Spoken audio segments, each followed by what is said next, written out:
Students, welcome once again in Shri Shyam study point. और जैसा कि आपको पता है ह्यूमन रिप्रोडक्शन हम चैप्टर कर रहे हैं +2 का। तो आज हम पढ़ेंगे फीमेल रिप्रोडक्टिव सिस्टम के बारे में। प्रीवियस लेक्चर के अंदर हमने मेल रिप्रोडक्टिव सिस्टम के बारे में पढ़ा था।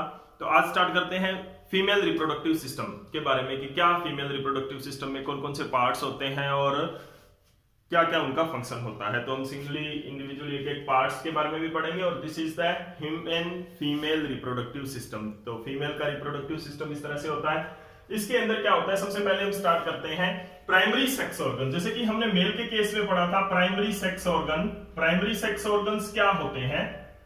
Primary and secondary sex organs. तो primary sex organs which are directly involved in the gametogenesis. प्राइमरी सेक्स ऑर्गन्स में कौन से सेक्स ऑर्गन्स आते हैं? The organs which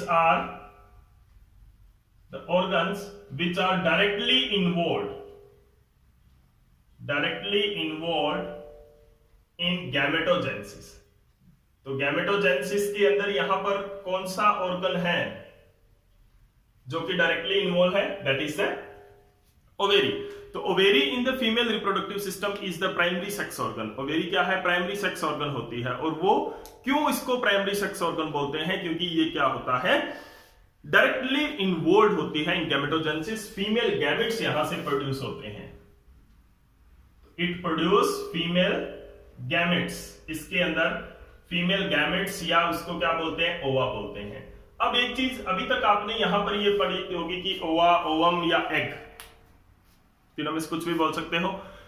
लेकिन आज तक आपने ये पढ़ा कि जो ओवेरी के अंदर से फीमेल गैमेट ओवा प्रोड्यूस होता है। लेकिन ऐसा नहीं होता एक्चुअल में। जब हम गैमेटोजेनेसिस पढ़ेंगे, oogenesis पढ़ेंगे फीमेल्स के अंदर, तो उसके अंदर आपको पता चलेगा कि जो ओवेरी के अंदर से एग ना रिलीज होकर वहां से सेकेंडरी oocyte निकलता है, वो हम आगे डिटेल में पढ़ेंगे। तो यहां पर जो जब भी मैं term this is the secondary oocyte, not female gamete, not egg और नॉट ओवम, ठीक है।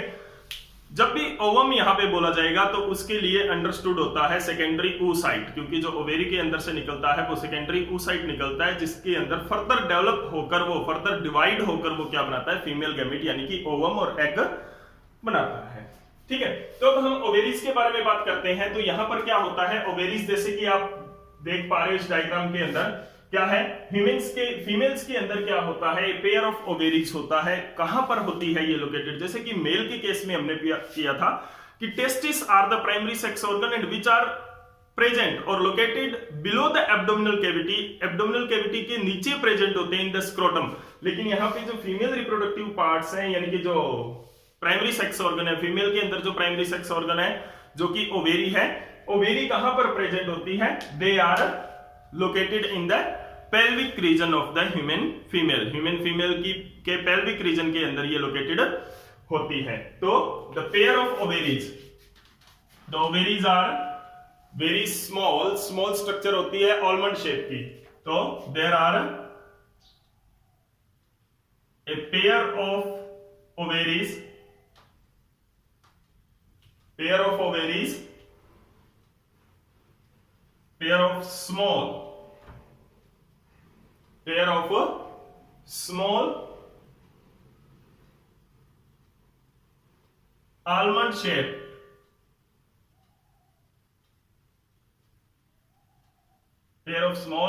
shape structure,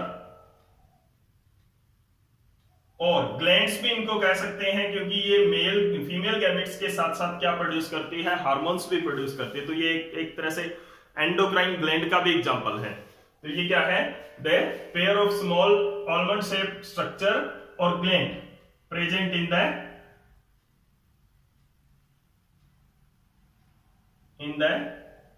पेल्विक रीजन के अंदर ये प्रेजेंट होती है।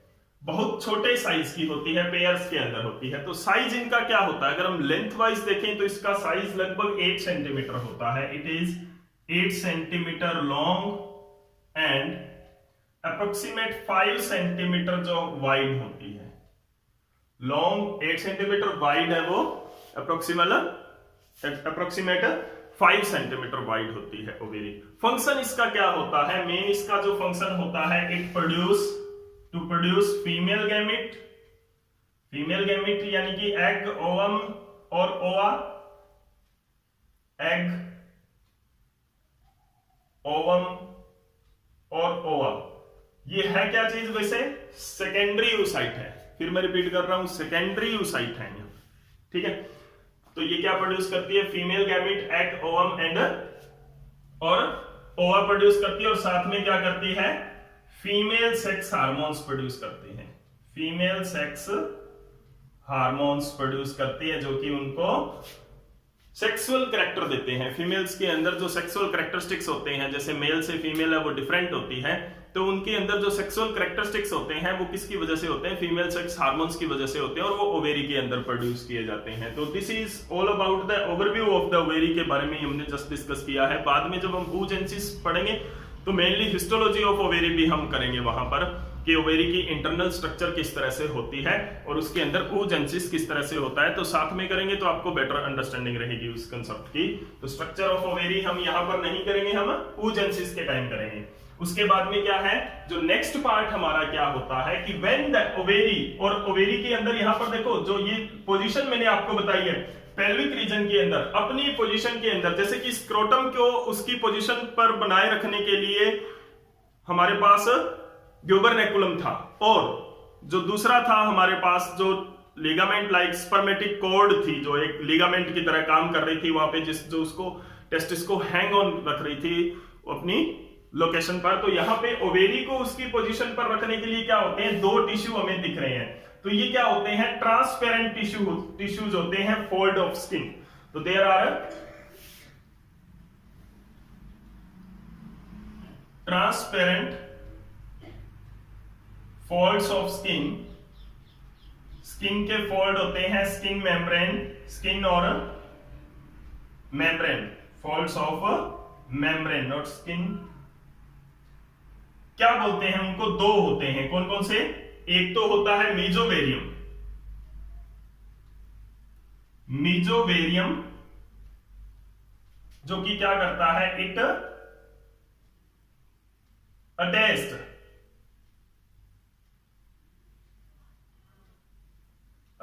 टू बॉडी वॉल, एब्डोमेन की वॉल से, बॉडी वॉल एंड ओवेरी। एक साइड, एक एंड से ये क्या होता है? ओवेरी से जुड़ा होता है, और एक एंड से ये एब्डोमेन वॉल से जुड़ा होता है। तो ये क्या करता है? It help to maintain the ovary in their position के अंदर रखने के लिए, ओवेरीज को उनकी पोजीशन में रखने के लिए मीजोवेरियम है वो क्या होता है? रोल प्ले करता है। यहाँ पर स्ट्रेस रखता है उसकी पोजीशन से, उसको हिलने नहीं देता। नेक्स्ट जो टिश्यू है हमारे पास, जैसे कि आपको डायग्राम में दिख रहा है, नेक्स्ट टिश्यू दिस, देखो ये ओवेरी है, इसको दो टिश्यू ये हैंग ऑन कर रहे हैं, यहाँ पे इस पोजीशन पर रख रहे हैं। तो पहला है मीजोवेरियम, दूसरा है ओवेरियन लिगामेंट्स। ये भी ट्रांसपेरेंट ही होता है एक तरह से, ज्यादा विजिबल नहीं होता। ओवेरियन लिगामेंट, ओवेरियन लिगामेंट ये किसके साथ अटैच होता है? Attached with, which attached to uterine wall, uterine wall के साथ होता है, and uterine wall and ovary, ovary के साथ होता है। ठीक है, इन दोनों का फंक्शन क्या है? मीजोवेरियन एंड ओवेरियन लिगामेंट्स का जो फंक्शन है वो क्या होता है? They hold the ovary on their position, they hold the ovaries, ovary को क्या कर रहे हैं? होल्ड कर रहे हैं ऑन देयर पोजीशन। ओवेरी को अपनी पोजीशन पे, उनकी पोजीशन पे ये क्या कर रहे हैं? होल्ड कर रहे हैं। तो दी जाता है लिगामेंटस टिश्यूज। उसके बाद में क्या होता है? जो नेक्स्ट पार्ट हमारा आता है फिलोपियन ट्यूब के बारे में आपने सुना है। तो this one is the fallopian tube, एक लॉन्ग ट्यूब होती है, ठीक है, जिसको ओविडक्ट भी हम बोल देते हैं, ओविडक्ट भी बोल देते हैं, यूट्रिन डक्ट भी बोल देते हैं, ओविडक्ट और यूट्रिन डक्ट भी बोल देते हैं इसको। तो ये क्या है? ओविडक्ट है या यूट्रिन डक्ट है या फिलोपियन ट्यूब है, एक ही चीज है। ठीक है, तो ओवी जो फिलोपियन ट्यूब है वो क्या करती है? मेन इसका काम क्या है? ये क्या करती है? ओवम को रिसीव करती है from ovary, again not ovum, secondary oocyte, understand? तो यहां पर ये सेकेंडरी oocyte को रिसीव करती है। अब हम पढ़ेंगे फिलोपियन ट्यूब्स के बारे में कि क्या फिलोपियन ट्यूब होती है और किस तरह की उसकी स्ट्रक्चर होती है। तो फिलोपियन ट्यूब्स के बाद में क्या होता है, जो फिलोपियन ट्यूब है वो रिसीव करती है एग को। एग के बाद में क्या होता है, यहाँ पर जो मेन पार्ट क्या है फीमेल रिप्रोडक्टिव सिस्टम का, दैट इज द यूट्रस, और इसको क्या बोलते हैं, वॉर्म बोलते हैं। तो this is the uterus. Okay, तो ये क्या है, यूट्रस है जो कि फिलोपियन ट्यूब से जुड़ा होता है, जिसके थ्रू जो फीमेल गैमेट है या फर्टिलाइज्ड एग है यानी कि जाइगोट रन्स थ्रू। यहां पर क्या होगा, इधर से ये स्पर्म को रिसीव करेगी, स्पर्म यहां एंटर करेगा फिलोपियन ट्यूब में, फर्टिलाइजेशन होगा, फर्टिलाइजेशन से क्या होगा, फर्टिलाइज्ड एग है वो यूट्रस के अंदर आएगा। तो फिलोपियन ट्यूब के बारे में पढ़ रहे थे। फिलोपियन ट्यूब के अंदर क्या होते हैं, 3 मेन पार्ट्स इसके होते हैं, infundibulum, ampulla and isthmus. 3 main region होते हैं फिलोपियन ट्यूब के। जो ओवेरी के नजदीक होता है बिल्कुल, इनफंडिबुलम उसको बोलते हैं, फ्यूनल शेप्ड होता है। इसके अंदर क्या होता है, इसकी जो एंड है और जो ओपनिंग है, हालांकि ये ओवेरी के अंदर ओपनिंग नहीं होती, ओवेरी के साथ किसी तरह से अटैच नहीं होती। जैसे कि स्पर्म डक्ट की हम बात करें तो स्पर्म डक्ट जो है वो क्या होती है, वो टेस्टिस के साथ यानी कि जो मेल गैमेट्स जहां पर प्रोड्यूस होते हैं उसके साथ अटैच्ड होता है थ्रू एपिडिडाइमस, हमने पढ़ा था। ठीक है, यहां पर किसी तरह की फिजिकल अटैचमेंट नहीं है, तो फिर ये एग रिसीव कैसे करता होगा, एग इधर उधर फॉल क्यों नहीं, गिर क्यों नहीं रहा एग। ठीक है, तो उसके लिए क्या होता है, they have fimbriae, these are the finger like projections and these fimbriae move करती रहती है and suck the secondary oocyte। Secondary oocyte को, जैसे कि आपने वैक्यूम क्लीनर से कभी गाड़ी साफ की होगी या वैक्यूम क्लीनर से कोई डस्टिंग की होगी, तो उसके अंदर क्या होता है, आपके पास एक फ्यूनल होती है वैक्यूम क्लीनर की, जब भी आप उसको डस्ट के पास लेके जाते हो तो वो सक कर लेती है, सक्शन प्रेशर क्रिएट होता है उसके अंदर। तो इसी तरह से यहां पर क्या होता है, जो फिम्ब्री है वो भी क्या होती है, सक्शन प्रोड्यूस करती है, बाय देयर मूवमेंट्स से सक्शन प्रोड्यूस करती है। और ये सक्शन क्या होता है, जो सेकेंडरी oocyte ओवेरी के अंदर से निकला है उसको सक कर लेती है अपने अंदर। तो यानी कि these fimbri sucks the female gamete, egg, ovum और secondary oocyte into the fallopian tube। यहां पे क्या होता है, जो एग है फीमेल गैमेट जो है वो क्या होगा, एम्फुला के अंदर रुक जाएगा, एम्फुला तक आएगा, वहां पर रुक जाएगा। 24 आवर तक एग है वो रह सकता है एम्फुला के अंदर। और during the sexual intercourse sperm is injected into the female reproductive tract, or in the presence of sperm they fertilize in the ampulla part of the fallopian tube। तो fallopian tube में ampulla part में fertilization होती है, उसके बाद में zygotes moves through the ampulla part, then isthmus and then uterus. यहां पर आकर इम्प्लांटेशन इसकी होती है, जैसे कि आपने प्रीवियस क्लास में इम्प्लांटेशन के बारे में तो पढ़ा है। ठीक है, तो now the next part is here is uterus. तो यूट्रस जो होता है मेन क्या होता है, वॉर्म उसको बोलते हैं। ठीक है, जहां पे बेबी की पूरी ग्रोथ एंड डेवलपमेंट होनी है, जाइगोट है वो एम्ब्रियो बनके यहां पर आएगा, एम्ब्रियो बनकर यहां पर इंप्लांट होगा। ठीक है, तो यूट्रस की 3 बॉडी है वो 3 पार्ट्स के अंदर डिवाइड होती है। The upper portion of the uterus is called fundus. Okay, this portion of uterus is called body of uterus and the lower portion or lower opening of the uterus is called cervix। जो lower opening होती है इसकी, उसको क्या बोलते हैं, cervix। तो 3 part होते हैं, that is the upper part fundus, middle part body of uterus and the lower part cervix। Okay, अब देखते हैं इसकी जो वॉल होती है वो क्या होती है। Uterus mainly made up of 3 layers, 3 membranes का बना होता है। तो जो सबसे आउटर मेम्ब्रेन होती है, this membrane is fibrous, endometrium. सबसे जो आउटर मेम्ब्रेन होती है ये क्या, पेरीमेट्रियम। ये मेम्ब्रेन क्या होती है, फाइब्रस होती है, फाइब्रस पेरीमेट्रियम सबसे आउटर कवरिंग होती है यूट्रस की। उसके बाद में क्या होती है, मायोमेट्रियम, जो कि क्या होती है, मस्कुलर होती है, मस्कुलर मायोमेट्रियम। मिडल मेम्ब्रेन इसकी जो होती है, ये जो आपको यहां पर ये जो पोर्शन दिख रहा है ये सारी क्या है, मायोमेट्रियम है। Understand? And the third one जो आपको ये इनफोल्डिंग वाला जो पोर्शन दिख रहा है, this one is endometrium. Endometrium क्या होती है, हाईली वेस्कुलराइज्ड होती है। वेस्कुलराइज्ड मतलब इसके अंदर बहुत ज्यादा ब्लड वेसल्स होती हैं। Highly vascularised. ओके, तो वेस्कुलराइज्ड होती है, बहुत ज्यादा इसके अंदर ब्लड वेसल्स होती हैं, द फिंगर लाइक प्रोजेक्शंस इनके अंदर होती है, क्योंकि इम्प्लांटेशन यहाँ पे होनी होती है और जो एम्ब्रियो डेवलप कर रहा है, तो डेवलपमेंट ऑफ एम्ब्रियो के लिए यहाँ पर इसको नोरिशमेंट प्रोवाइड करनी होती है। तो मदर के ब्लड से क्या होता है, जो बेबी है, जो ग्रोविंग एम्ब्रियो है, वो अपनी नोरिशमेंट लेता है। तो यहाँ पर हाईली वेस्कुलराइज्ड एंडोमेट्रियम होती है। तो 3 लेयर है। सबसे पहली क्या है, पेरीमेट्रियम जो कि फाइब्रस होती है, मायोमेट्रियम जो कि मस्कुलर होती है, एंड एंडोमेट्रियम जो कि हाईली वेस्कुलर होती है। ठीक है, उसके बाद में क्या होता है, यूट्रस के बाद में क्या आता है, the opening of uterus is called, यहां पर एक कैनल होती है, ओपनिंग की जो कैनल होती है उसको क्या बोलते हैं, सर्विक्स, और इसकी कैनल को क्या बोलेंगे, cervical canal. Cervical canal, this canal is called cervical canal. ठीक है ना, तो सर्विक्स, इस पार्ट को क्या बोलेंगे, सर्विक्स, और इसके अंदर का जो ल्यूमन पार्ट है, इसका जो होलो ल्यूमन पार्ट है, उसको क्या बोलेंगे, सर्विकल कैनल्स बोलेंगे। अब देखो इसकी 2 एंट्री है, एक ये रास्ता है एंटर करने का और ये बाहर निकलने का ये रास्ता है। तो ये 2 है, एक अंदर की तरफ इसका फेस है, एक बाहर की तरफ इसका माउथ है। मतलब ऐसे कह सकते हो आप, इसके 2 ओपनिंग्स है, एक तो जो यूट्रस की तरफ है और एक जो विजाइना की तरफ है, बाहर की तरफ है। तो इनको क्या कहते हैं, जो यूट्रस की तरफ है उसको बोलते हैं इंटरनल ओस।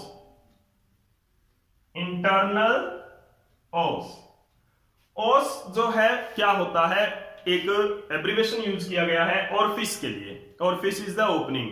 ठीक है, तो इंटरनल ऑर्फिस या ओस, और this is the external orifice. ये क्या है, एक्सटर्नल ओस है या एक्सटर्नल ऑर्फिस है of the cervical canal. Cervical canal has 2 opening, one toward uterus is called internal os, and toward outside और विजाइना क्या होता है, एक्सटर्नल ओस उसको बोलते हैं। उसके बाद में आती है नेक्स्ट पार्ट हमारा क्या होता है, जो सर्विक्स है, cervix opens into the vagina. Cervix क्या है, विजाइना की एंट्री है, इसको जो सर्विक्स है वो ओपन होती है विजाइना के अंदर। विजाइना की जो ओपनिंग होती है उसको क्या बोलते हैं, विजाइनल ओपनिंग बोलते हैं या बल्बा उसको बोलते हैं। ठीक है, विजाइनल ओपनिंग या बल्बा इसको बोलते हैं। The opening of the vagina is called vaginal opening and बल्बा। ओके, अब देखो इसके अंदर क्या होता है, जो विजाइना यहां पर है, इसका क्या काम होता है, ये क्या होती है mainly, vagina is also known as birth canal. क्या होती है, ये एक बर्थ कैनाल होती है। और दूसरा इसका फंक्शन क्या होता है, it receive the sperm. Sperm यहां पे रिलीज किया जाता है, विजाइना के अंदर रिलीज किया जाता है, लॉन्ग ट्यूब लाइक स्ट्रक्चर होती है, उसके अंदर क्या होता है, स्पर्म रिलीज किया जाता है ड्यूरिंग कोपुलेशन। तो this sperm is carried to the uterus, uterus के अंदर, सर्विक्स के अंदर से होकर यूट्रस के अंदर ये निकल जाता है to fallopian tube, fallopian tube की तरफ।